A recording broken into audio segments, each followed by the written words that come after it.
Welcome to Itwala Europe, a leadership conversation with JD Modede. Wherever you're watching us from, good evening from us, good morning, good afternoon for those that are behind UK time. We welcome you to tonight's leadership conversation as we give you a bonus episode on the new the rising new generational leader. I would like to welcome to our a conversation this evening with Ambassador JD Modede.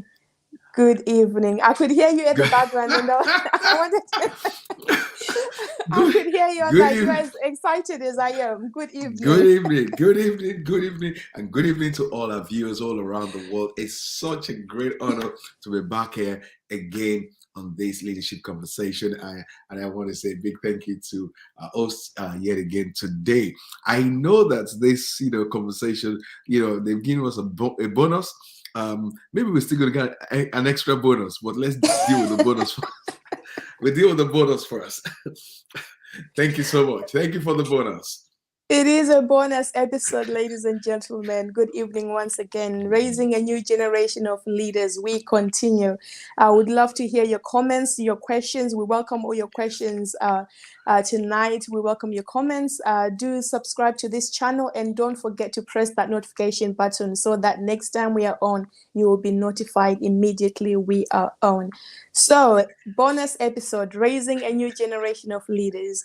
We started off last week talking about the attitude of the mentee, the attitude of this new generation. How does it affect the older generation? How does it affect the generation that needs to pour down to us? Are we receptive enough to what the older generation has to give? Are we standing right? Are we standing in the position to receive? And it was a very interesting conversation that we thought we need to continue on and conclude. One of the things that we mentioned was that there are many new leaders, young leaders, that are hungry to learn, hungry to sit under a mentor, but yet they don't know how to locate this mentor. Most of us have mentors through books, but we want to be like Ambassador JD, who had a direct mentorship, direct access. Let's start with that, Ambassador JD. Let's start with the importance of direct mentorship, because one of the things that we know is you can know someone through a book, and yet when you meet them in person, they're a whole lot different person. How vital is it to actually know someone in person? Okay. Because I can say Bishop T.D. Jakes is my mentor, but then I know nothing about him. Whoa. Okay. Now, let me tell you something. That is a fantastic question. You just kicked open. You just opened up a whole lot of stuff with what you just said right now, because, and I think this is all part of the experience that myself and many other people, some of my colleagues, some of our fellow mentees under our great leader of Itwala, and I always want to salute our great leader, the late Dr. Miles Monroe, his wife, and Richard Pinder, and the many great leaders that we still have within the Itwala forum itself, because they are doing they did a fantastic job, and they're still doing it. But one key thing you got to understand, especially, and we did say about attitude and your knowledge base, and the knowledge base wasn't just only about what you read, but more about what you see. People believe what you do more than what you say. Never forget Yeah, that. People yeah. believe what they see you do more than a lot of people say a lot of things that they don't really do. Now, Mm, reading my books and reading your books, and books are fantastic materials that share some of our minds, some of our thoughts, some of our knowledge. We try to compress them within a book and give it to other people. Now, reading my book, and even watching my videos and things like that, they're good stuff. They will inspire you. They yeah. will motivate you. Uh, but that cannot be equated. Listen to me and watch this broadcast. That cannot be equated to mentoring. Mm, That So a lot of people I see this day who say that as well. I read a lot of T.D. Jakes' book. He's my mentor. Have you met him? No, I read all his books. I listen to all his material, and he's my mentor. Now, that is what I call distant learning. Wow. Wow. That is what I call and refer to. And I learned this from my mentor as well. That is, it did. Look, before I met my mentor, Dr. Miles Monroe, I'd met his materials, his books, his tapes. I've listened to them so much. And it was true. It did motivate me. It did inspire me. It did inspire me to want more. It created a hunger in me that literally I was looking for this person.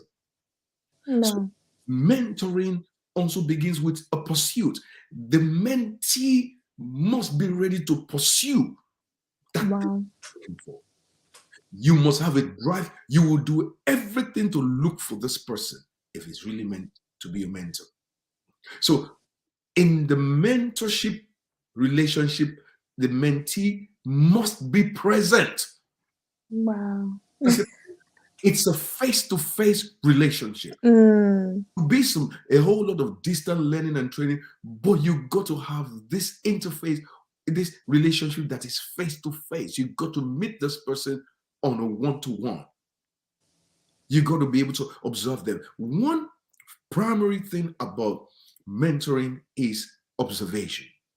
You want to be able to observe the person that is training you, Wow. that you are following, that you want to submit, because it's a willing submission of your authority to another. I can't submit to you in a distance. I can't submit to you without knowing you. Good evening. Good evening. I see some wonderful, and so there must be that face-to-face. It's a major part of your mentoring. Mentoring is, a good mentee must be present, because one thing that you got to understand about leadership is this: that leadership is not just taught. It's taught, but it's more about is caught more than being taught. Wow. You catch that spirit. You catch that drive more than being taught. You can't really teach it. Literally, you catch a spirit of the leader that is inside of you, that the one that you observe, bring it alive also what is inside of you. So what you just raised right now is a very important issue, because as a mentee, you must be present. You can only depend on distant learning. You need that face-to-face interaction. Very important to everyone. It's important to the mentor. It's important to the mentee. Look, you don't want to be, and especially if the mentor are not just, parasites or manipulators or people that just want to use you. They must request for that face-to-face interaction. I remember that, there was a time we had a whole group of us that also were working with T.D. Jakes very, very many years back. And one of the things that he requested was that you have to come to the US. You have to come to these meetings. You have to come. You have to come. It doesn't matter what it's going to cost you. Ignorance. If you think knowledge is expensive, well, try ignorance. It costs you more. So that's a very key part, and that is why with our mentorship program, one of the things that our mentor requested was that you needed, and I did that as well for people that were not asking me for mentorship. You have to write me a letter. You have to write me a letter and tell me what is it that you really want, and make a commitment with that letter, a formal request that you want to be mentored, because it's going to be hard work. It's going to be hard work. I'll give you an example of what, our mentor, one of the things, one of the requirements that when you join the mentorship program of Dr. Miles Monroe was that, look, it will share with you his materials, the things that he's reading, and it will require of you as well to get those books and read and send a report, what you've learned. So it wasn't just you reading a book and that's it. No. What is it that you got from there? What is that doing to you? Wow. It's more interested in what is it that you're doing? How can I help you with what you're doing? I don't want to take away. I don't want to give something to you that you do, but rather I want to know what you are doing and how can I help you to do what you're doing so that you can become a better leader in your generation. Wow. And this is why a lot of people really don't mentor, because mentorship, as is hard work to the mentee, is hard work to the mentor. It's costly, yeah. Very costly relationship, very, very costly relationship, but with a whole lot of benefits. Yeah. Wow, that is, I think that's going to hurt a lot of new generation leaders, because I know a lot of us, we've been counting a lot of people as our mentors, but yet we've never met them. We have actually never had dinner, talk less of just breakfast with them. You need interaction with your mentor. Yeah. Yeah. Interaction, that literally you will leave their presence, you smell, look, talk like them, and everything. Yeah. Wow. Interaction is very important. Yes. Oh, wow. I think this is one of the things that leads to character, because oftentimes if you're claiming someone as your mentor, but they've never met you, they don't know you in person, it's very hard for them to shape your character. It's very hard for them to actually see what you need to be built inside of you. And so we see it a lot with our new generation, new rising leaders in this new generation, that we don't have enough of character to sustain us in whatever walk of life we are walking in. So we quit early when things get hard, because we've never seen someone in real life, walk through the journey. We only read the journey, but we've not seen it. So we don't know what it is, to go through and to stand through life. Talk to us a little bit about that as a new generation of rising. How important is it to see someone go through so that you yourself can go through? Okay, so just before I go into that, somebody said mentee needs to be available for mentorship. Fantastic. Wow. Yeah. Absolutely. Yeah. They need to be available. Most of the time we are not available. We just, and going to what you just said, and this is where a lot of mentees get it wrong, because if your drive is if you're only interested in what I've done, in my results or in my vision, and not in me, then you still don't understand that relationship. Don't just be interested in what is in my hands, what you see me achieve, but rather you got to know the me. Yeah. How did I arrive in that place? Because the more you study me, the more it inspires you, gets you ready to know that you're going to go through a journey for that place that you're desiring. Not looking at the end result, because you will miss it, and you'll think there's a fast track way, in getting to that into that place. So in that journey, never sign up to be a mentee to any mentor that you do not believe and you're not willing to submit your entire authority to. And that's where your formal request is very important. Never sign up with anyone that you cannot believe, or you doubt their love or their commitment or their integrity, for what they're doing, and you want to be a mentee under them. You will not be able to survive that journey. That journey requires your full submission. So your mentor is going to say, come and meet me. I need to see you. You must be willing to change your schedule for your mentor. A mentor will never change the schedule to fit into your schedule. A mentee must be willing to change the schedule, change their plans, spend the resources that is not there, that you've saved up, because you want just this one time with your mentor that you're not going to probably see in another 6 months or 12 months. Wow. So you must be able to obey them without doubting or questioning their integrity in any way. Also, as the mentee journey requires you that you must give up your comfort zone. You cannot learn from your mentor sitting in the midst of everyone that likes you, that celebrates you, that gives you all the accolades. Your mentor is not the one that gives you accolades. It's the one that's challenging you out of your comfort zone, that believes there's more inside of you, that doesn't see your last success as anything great, but is saying what you can become, but you have not become yet.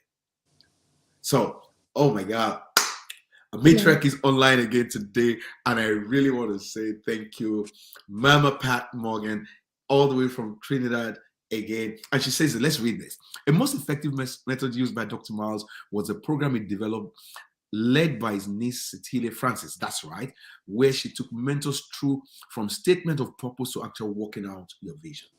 So Wow. let me Wow. give you an example. Let me just use that particular statement because I'm in this family. You know, it was a face-to-face meeting held just before the night meetings, and some of these meetings, it was late at night. We will have these meetings with our mentor during some of our conferences and summits as well. Now, there's a document, and I've had a template of this given to a lot of my mentees over the years, that literally requires you to document your life. What's your vision statement? What are your goals? What are your objectives? You know, your health goals, financial goals, you know, your plans for the year, and what are those things that you believe that you want? A whole lot of different questions that you are required to answer every 6 months. It's not so much for the mentor.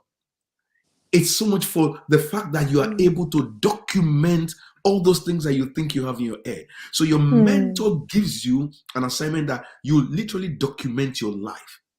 Until you set your pen to paper, you will not know how difficult it is, that you just have these things all fluxed out in your brain. Now, to write it down, you could literally be hanging your pen. That's right. And now it doesn't make sense on paper. It might make sense because it's going around your head and you have this head swelling. But when you need to write it down, that's when you begin really, you know, to do some work on yourself. So you're required to write it down. And if you want to submit it to your mentor, we send it to him and he'll go through it. Sometimes he might not even say anything. And sometimes he might look and say, what does this mean? Explain. And you can't even explain it. Then he gives it back to you. Go work on it. But really, when you begin to grow, you literally visit this document every 3 months, every 6 months, just by yourself, and see areas where you should review, update, or change that doesn't even make sense. You want to have relationship goals, you know, every month, every week, or every quarter, you should be able to get into relationships that advance you towards your purpose, towards your destiny. Do you do that? Which books are you reading? What are you getting from? And I'm not talking just because religious people think they only have to read the religious book sometimes. No, you got to read book about everything. You broaden your horizon. Yeah. You know. So Dr. Myers reads about 4 books and he expects you at least to read about 2. But, you know, to grow, read about 4. Then, you know, your mind literally stretches. And it's not just about that. Meeting him, you literally meet everything that he's saying and who he is. Very, very, very important. So the journey requires us to leave our comfort zone for us to enter into our mentor zone. And that is why you require that face-to-face relationship. You know, the mentor brings you into his own zone. And when you enter the mentor zone, it's a totally different area. It makes you grow. You grow 5 years like in 2 days. You know, you begin to see from the perspective of your mentor, because your mentor wants you to have a relationship that you manage by questions. The things that you've not understood for years, you drop them at the feet of your mentor, and your mentor begins to explain, begin to share, and open your thinking by the answers he gives to you. Dr. Myers, we ask him questions about everything, and my God, he had answers and deep answers. I always say this with people. Anytime I ask my mentor a question, I will not need to ask that question again from any other one. I became a teacher of that answer to all the many people that are still carrying that questions. That is why, as a mentor, you must be willing to ask questions. You need to harness the power of questions.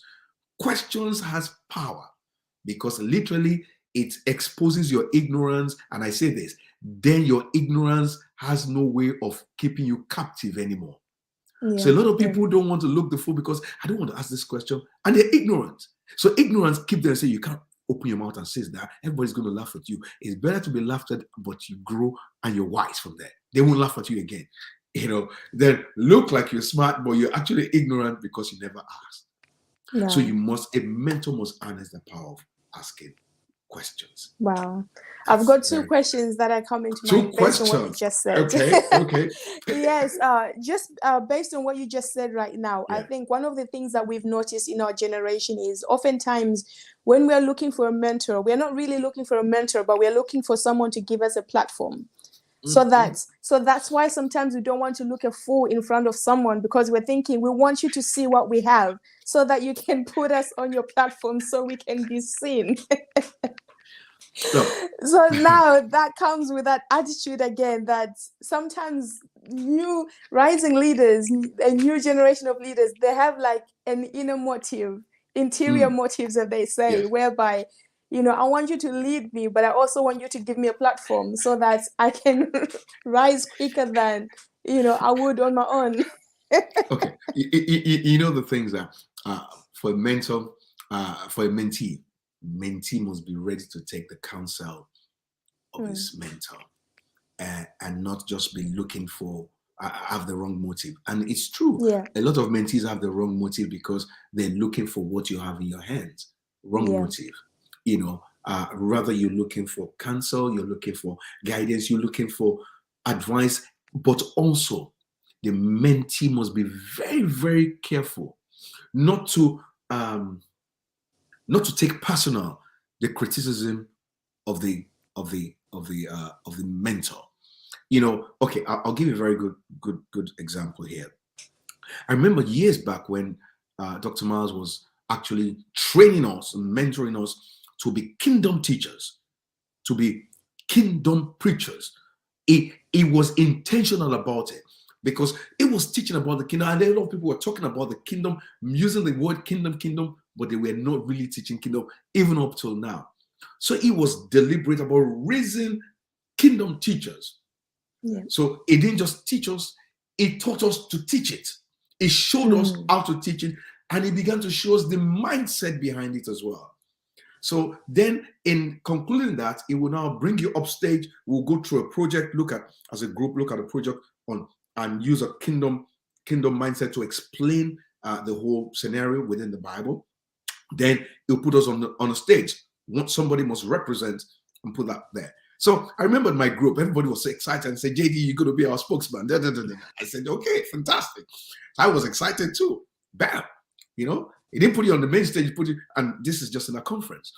And I spoke just for 5 minutes. 5 minutes. You had 5 minutes only to deliver what you had to. And everybody was excited. Everybody was shouting. Guess what happened after that? Then my mentor was going to grade it.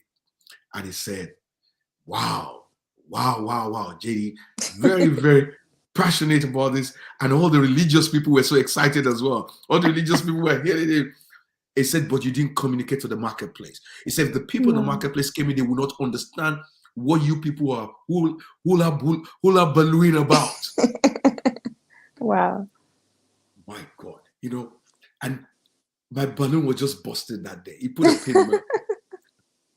But I learned that is what a teacher does to you.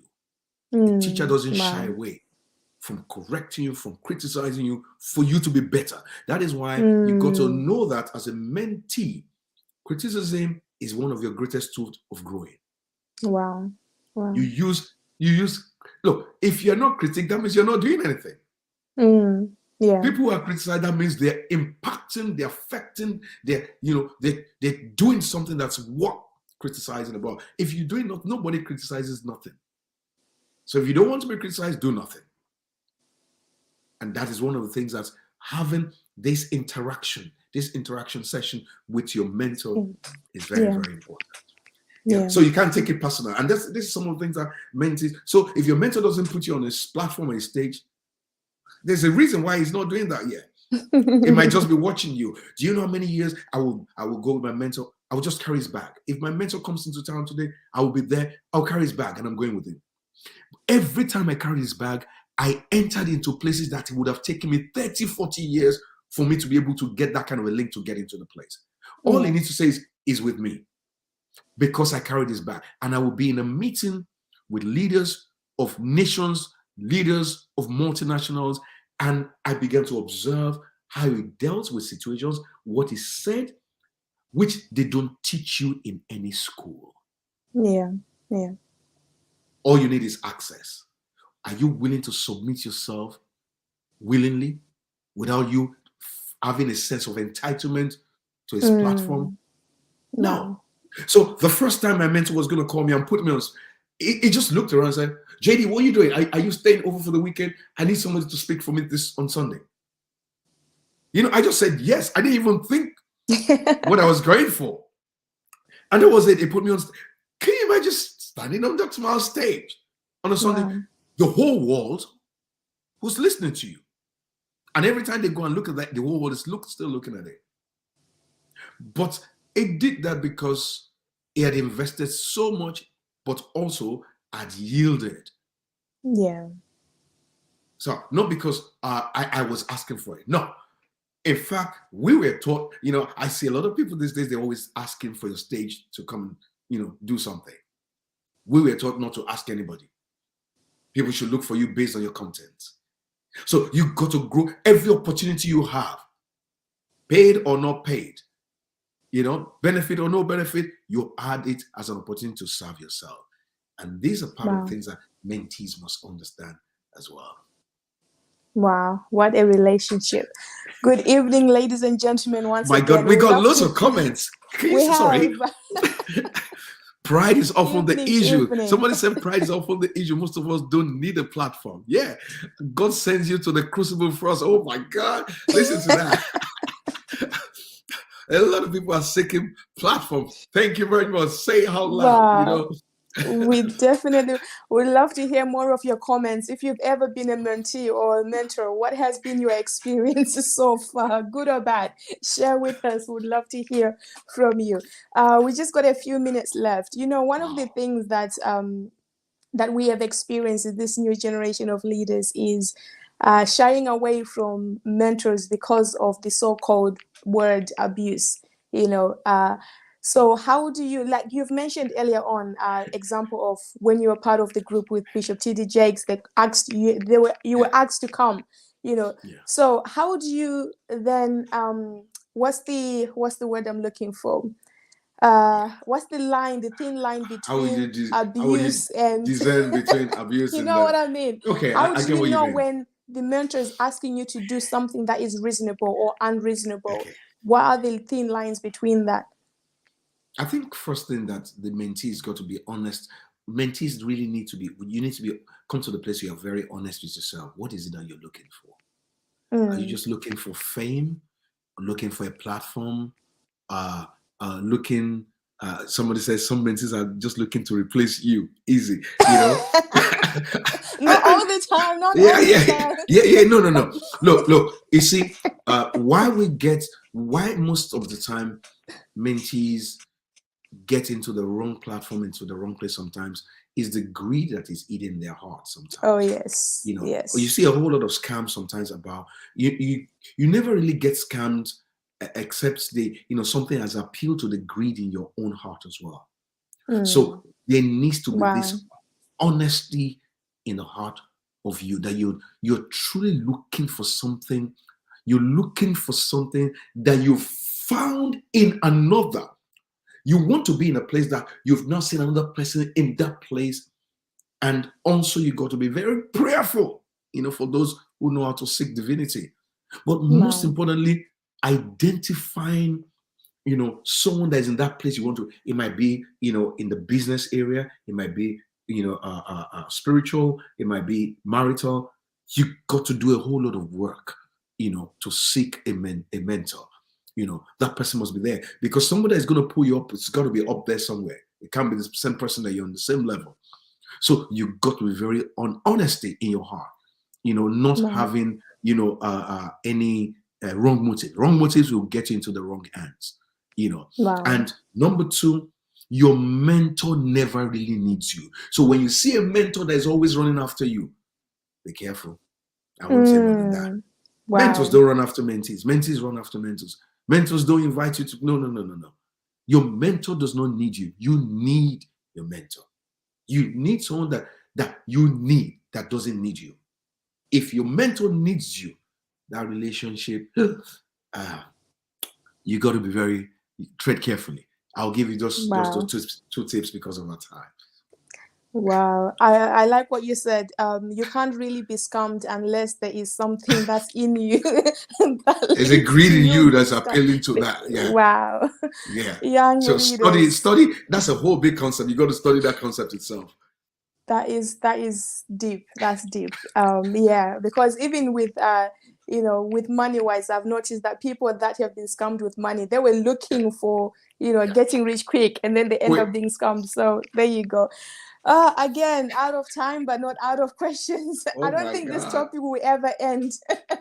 We Bonus? have to keep doing some bonuses for this topic because we have always have new leaders rising up as well as old leaders to learn from. Thank you so much, Ambassador JD, again for this interesting and wonderful wisdom that you've shared tonight. Ladies and gentlemen, this is Itwala Europe Leadership Conversation. Watch this to know more about Itwala.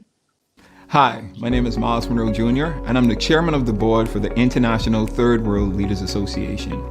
Our organization was birthed to respond to and address the critical need for quality, effective leadership development and training in the emerging developing nations. Our vision is to establish a global network of leaders from every discipline, committed to the highest standards of excellence in leadership training, personal development, mutual accountability, and fraternal support, implementing relevant and innovative leadership philosophy based on time-tested precepts, principles, and values.